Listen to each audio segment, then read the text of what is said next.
നവജാത ശിശുക്കളെ വിറ്റ സംഭവത്തിൽ ഈരാറ്റുപേട്ട പോലീസ് രജിസ്റ്റർ ചെയ്ത കേസ് തൊടുപുഴ പോലീസിന് കൈമാറും. പ്രതികളെ കസ്റ്റഡിയിൽ വാങ്ങി ചോദ്യം ചെയ്യാൻ അപേക്ഷ നൽകും.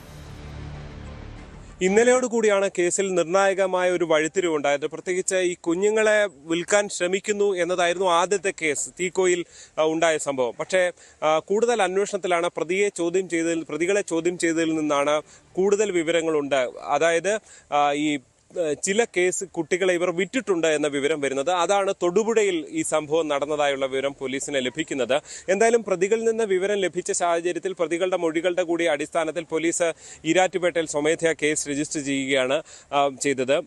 ഇത് സ്വാഭാവികമായും തൊടുപുഴ പോലീസ് സ്റ്റേഷൻ പരിധിയിൽ നടന്ന ക്രൈമാണ് എന്നതുകൊണ്ട് തന്നെ തൊടുപുഴയിലേക്ക് ഈ കേസ് കൈമാറും എന്നുള്ളതാണ് നിലവിൽ അന്വേഷണ സംഘത്തിന്റെ ചുമതല വഹിക്കുന്ന സദൻ, അദ്ദേഹം പാല DYSP ആണ്, അദ്ദേഹം വ്യക്തമാക്കുന്നത്. എന്തായാലും പക്ഷേ മേൽനോട്ടം സ്വാഭാവികമായിട്ട് സഹായം ഈ ഈരാറ്റുപേട്ട പോലീസിന്റെ ഭാഗത്ത് നിന്ന് ഇനി ഉണ്ടാകും.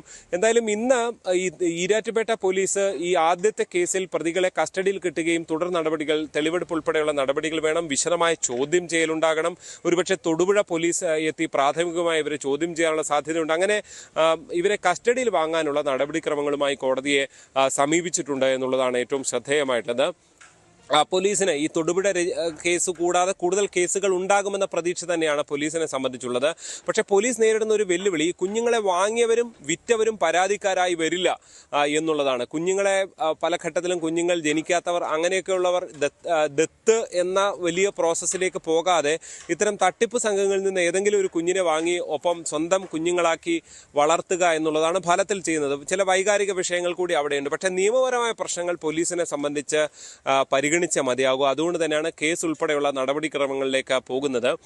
അതുകൊണ്ട് തന്നെ ഈ പ്രതികളെ തന്നെ ചോദ്യം ചെയ്ത് അവരിൽ നിന്ന് ഈ മൊബൈൽ അടക്കമുള്ള കാര്യങ്ങളിൽ നിന്ന് ശാസ്ത്രീയ തെളിവുകൾ കണ്ടെത്തി അതിലൂടെ അന്വേഷണത്തിലേക്ക് പോകുക, അതിന് ഉള്ള നീക്കങ്ങളാണ് പുതിയ കേസുകൾ കണ്ടെത്തുക എന്നുള്ളതാണ് പോലീസ് ഇപ്പോൾ ചെയ്തുകൊണ്ടിരിക്കുന്നത്. പോലീസിനെ സംബന്ധിച്ച് വലിയ വെല്ലുവിളി നേരിടുന്ന ഒരു കേസായി ഫലത്തിൽ ഇത് മാറുന്നു. എന്തായാലും കൂടുതൽ കേസുകൾ ഉണ്ടാകും എന്നുള്ള സൂചന തന്നെയാണ് കോട്ടയം ജില്ലാ പോലീസ് മേധാവി സാബു മാത്യു ഇന്നലെ മാധ്യമങ്ങളെ കണ്ടപ്പോൾ വ്യക്തമാക്കിയത്. എന്തായാലും ഇവരെ ചോദ്യം ചെയ്യുന്നതിലൂടെ അതിലൂടെ ഒരു കൂടുതൽ വിവരങ്ങൾ ലഭിക്കും, കൂടുതൽ തെളിവുകൾ ലഭിക്കും.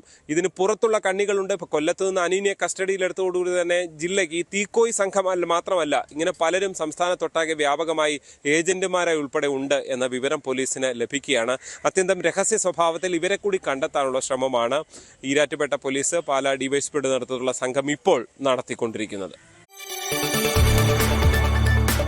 കൂടുതൽ വാർത്തകൾക്ക് News 18 Keralam YouTube channel subscribe ചെയ്യുക.